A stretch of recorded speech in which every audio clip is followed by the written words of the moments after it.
నమస్తే, welcome to పూరా local. నేను మీ సంపత్ కుమార్. నిన్నటి నుంచి తెలంగాణ రాష్ట్ర వ్యాప్తంగా ఎస్ఐఆర్ ప్రక్రియ అయితే ప్రారంభమైంది.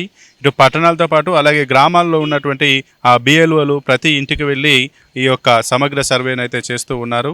ముఖ్యంగా ఈ ఓటర్ల సవరణకు సంబంధించి స్టార్టింగ్ నుంచి కూడా చాలా వరకు పెద్ద ఎత్తున కాంగ్రెస్ కావచ్చు, బీఆర్ఎస్ అలాగే ఎంఐఎం కూడా పెద్ద ఎత్తున వ్యతిరేకిస్తూ వస్తుంది. ఇక్కడ ఈ ఎస్ఐఆర్ను ఉపయోగించి కేంద్రంలో అధికారంలో ఉన్నటువంటి బీజేపీ పార్టీ వారికి అనుకూలమైనటువంటి ఓట్ల నుంచి ఇతర పార్టీలకు అనుకూలమైనటువంటి ఇతర కమ్యూనిటీలకు సంబంధించినటువంటి ఓట్లను తీసివేసేటువంటి ప్రక్రియ జరుగుతుంది. దీని అందరూ అడ్డుకోవాలని చెప్పి వారికి సంబంధించినటువంటి వారి యొక్క బూత్ లెవెల్ ఏజెంట్లకు సమగ్ర శిక్షణను కూడా ఇచ్చి ఈ బిఎల్ఓలు ఎవరైతే ఈ మ్యాపింగ్కి వెళ్తూ ఉన్నారో వారితో పాటు వీళ్ళని పంపించి దాన్ని వెరిఫికేషన్ చేసుకోవడం అయితే జరుగుతుంది. ఈ నిన్నటి నుంచి ప్రారంభమైన ఈ ఎస్ఐఆర్ ప్రక్రియలో కొన్ని చోట్ల ఏదైతే అంగన్వాడీలకు ఇచ్చినటువంటి మొబైల్ యాప్లు చాలా వరకు పనిచేయకపోవడం, చాలా వరకు సమస్యలు కూడా రావడం జరిగింది. దాదాపు 45% నిన్న పూర్తయినట్టుగా కూడా ఏదైతే నిన్న అలర్ట్ చేసిందంటూ 45% పూర్తయినట్టుగానైతే తెలుస్తుంది. ఇంకా ఈ ఎస్ఐఆర్కి సంబంధించి స్టార్టింగ్ నుంచి పెద్ద ఎత్తున విమర్శలు చేసినటువంటి ఎంఐఎం పార్టీకి చెందినటువంటి ఎంపీ అసదుద్దీన్ ఓవైసీ నిన్న ఈ యొక్క ఎస్ఐఆర్ ప్రక్రియ పైన కూడా ఆయన కొన్ని వ్యాఖ్యలు అయితే చేశారు. ఇక ఏదైతే భారత పౌరసత్వాన్ని గుర్తించే విధంగా దాదాపు ఈసీ 12 రకాల అనుమతి పత్రాలను గుర్తించడం జరిగింది. అందులో 3 పత్రాలు మాత్రం ఇక్కడ ఇప్పటికీ భారత్లో అందుబాటులో లేవు. అందులో ఒకటి ఎన్ఆర్సీకి వెరిఫికేషన్కి సంబంధించి, తెలంగాణలో ఎన్ఆర్సీ వెరిఫికేషన్ సంబంధించి, అలాగే పాస్పోర్ట్కి సంబంధించి, అలాగే ఈ రిజిస్టర్ కుటుంబ నేటివిటీకి సంబంధించి కూడా వీళ్ళు అందుబాటులో లేవని ఆయన చెప్తూనే గతంలో మాకు చెప్పినటువంటి ఈ ఎస్ఐఆర్కి సంబంధించి ఆల్రెడీ బిఎల్ఓ దగ్గర ఫామ్ ఉంటుంది. ఆ ఫామ్లో నింపేసి ఇస్తారు. దాని మీద ఎవరైతే ఓటర్ ఉన్నారో ఆయన దాన్ని చదివేసి కరెక్ట్ ఉన్నాయో డీటెయిల్స్ చెక్ చేసుకొని దాంట్లో సైన్ పెడితే అయిపోతుందని చెప్పారు. కానీ ఇప్పుడు అలా కాకుండా 2 ఎన్యూమరేషన్ ఫామ్లు ఇస్తున్నారు. ఈ 2 ఎన్యూమరేషన్ ఫామ్లను ఓటర్లే దాన్ని పూర్తిగా డీటెయిల్స్ అన్నీ ఫిల్ చేసి వాటిని సైన్ చేసి ఇవ్వాల్సి వస్తుంది. ఇలా చేయడం వల్ల చాలా వరకు ఒక్క స్పెల్లింగ్ పోయినా కూడా, స్పెల్లింగ్ మిస్టేక్ జరిగినా కూడా దాన్ని అనుమానంగా ఉన్న దాని కింద కేటాయించేస్తున్నారని చెప్పి ఆయన అయితే తన యొక్క అసహనాన్ని వ్యక్తం చేసినట్టుగా తెలుస్తుంది. అలాగే ఈ యొక్క ఎస్ఐఆర్ మ్యాపింగ్ జరిగేటప్పుడు చాలా వరకు కొంతమంది ఇళ్లలో ఉండని వారు, అలాగే బయట సుదూర ప్రాంతాల్లో ఉద్యోగాలు చేసేవారు, లేదా బయట దేశాల్లో పనుల కోసం వెళ్ళిన వాళ్ళు, ఇటువంటి వారిని కూడా గుర్తించి వీరు ఇక్కడ లేరు కాబట్టి వారిని ఈజీగా తీసివేయడం అనేటువంటి జరుగుతుందని చెప్పి ఆయన ఆరోపణలు అయితే చేస్తూ వచ్చారు.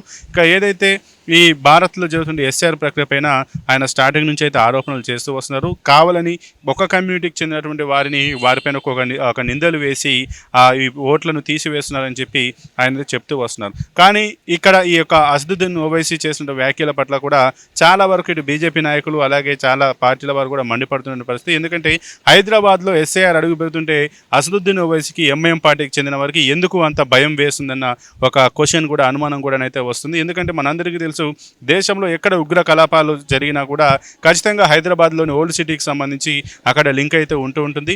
ఇటువంటి ప్రాంతంలో హైదరాబాద్ ఎస్ఐఆర్ ప్రక్రియ జరిగితే ఎస్ఐఆర్ ప్రక్రియలో ఎవరైతే అక్రమ చొరబాటుదారులు, రోహింగ్యాలు కావచ్చు, ఇటు ఆఫ్ఘనిస్తాన్ నుంచి వచ్చినటువంటి కావచ్చు, లేదంటే పాకిస్తాన్ నుంచి వచ్చి ఇక్కడ సెటిల్ అయినటువంటి దొంగలు ఎవరైతే ఉన్నారో, స్లీపర్ సెల్స్ ఎవరైతే ఉన్నారో వాళ్ళందరినీ, అలాగే ఒక పేరుతోటి 2-3 ఓట్లు కలిగి ఉన్నట్టున్నారు ఎవరున్నారో వాళ్ళందరినీ కూడా ఏరివేసే లక్ష్యంగా జరుగుతుంటుంది. కాబట్టి అందుకే ఈ ఎంఐఎం పార్టీకి చెందిన వారు దీనిపైన పూర్తిగా వ్యతిరేకిస్తున్నారని చెప్పి పెద్ద ఎత్తున అయితే ఇటు బీజేపీకి సంబంధించి ఇతర పార్టీ నాయకులు కూడా ఆరోపణలు అయితే చేస్తూ వస్తున్నారు.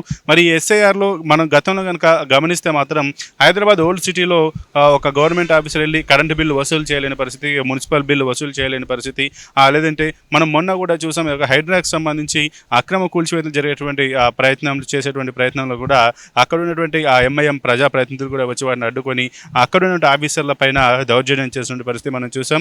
ఇటువంటి క్రమంలో ఈ యొక్క ఓల్డ్ సిటీలో ఎస్ఐఆర్ ప్రక్రియ సజావుగా సాగుతుందా? ఒకవేళ అక్కడికి వెళ్ళినటువంటి ఈ యొక్క సర్వే చేయడానికి వెళ్ళేటువంటి అధికారులు ఎవరైతున్నారో వారికి అక్కడ ఉన్నటువంటి ఆ లోకల్ లీడర్స్ కావచ్చు, అక్కడ ఉన్నటువంటి ఓటర్లు సహకరిస్తారా? ఒకవేళ సహకరించిన అది ఎంతవరకు పారదర్శకంగా ఉంటుంది, ఎంతవరకు నిజంగా ఉంటుంది అనేది మాత్రం చెప్పలేనటువంటి పరిస్థితి. మరి దీనిపైన ఇటు ఎలక్షన్ కమిషన్ కావచ్చు, ఇక్కడ ఉన్నటువంటి స్టేట్ గవర్నమెంట్ కూడా దృష్టి సారించి ఖచ్చితమైన సంఖ్యతో నిజంగా అక్కడ ఓటర్లు ఉన్నారా, ఓటర్లు ఉంటే వారు నిజంగా భారతదేశానికి చెందినవారా, వారిని ఎట్లా గుర్తిస్తారు, ఏదైతే ఎలక్షన్ కమిషన్ నిర్దేశించినటువంటి 12 అనుమతి పత్రాలు ఏవైనా ఉన్నాయా అనేటివన్నీ కూడా వెరిఫికేషన్ చేసుకుని నిజంగా ఉన్న వారిని గుర్తించేటువంటి ప్రక్రియ సజావుగా సాగుతుందా లేదనేది అనేటువంటి అనేక అనుమానాలు కూడా వస్తున్నాయి. దీంతోపాటు ఇటు రాష్ట్ర వ్యాప్తంగా ఉన్నటువంటి ఆ గ్రామాల్లో కావచ్చు, పట్టణాల్లో కావచ్చు, నగరాల్లో కావచ్చు ఈ యొక్క ఎస్ఐఆర్ ప్రక్రియ జరిగేటప్పుడు ఎటువంటి నిజమైన ఓటర్లను తీసివేసేటువంటి ప్రక్రియ జరగకుండా ఆయా పార్టీల కార్యకర్తలు కూడా పక్కన నుండి అన్నిటి కూడా వెరిఫికేషన్ చేసుకుంటున్నట్టు బిఎల్ఓలతోటి అడిగి వారిని క్లారిఫై చేసుకున్నట్టుగానైతే తెలుస్తుంది. కానీ నిన్న మాత్రం అడపాదడపా కొన్ని చోట్ల ఒక అంగన్వాడీలకు ఇచ్చినటువంటి మొబైల్ యాప్లు పనిచేయకపోవడం వంటి ఘటనలు కూడా జరిగాయి.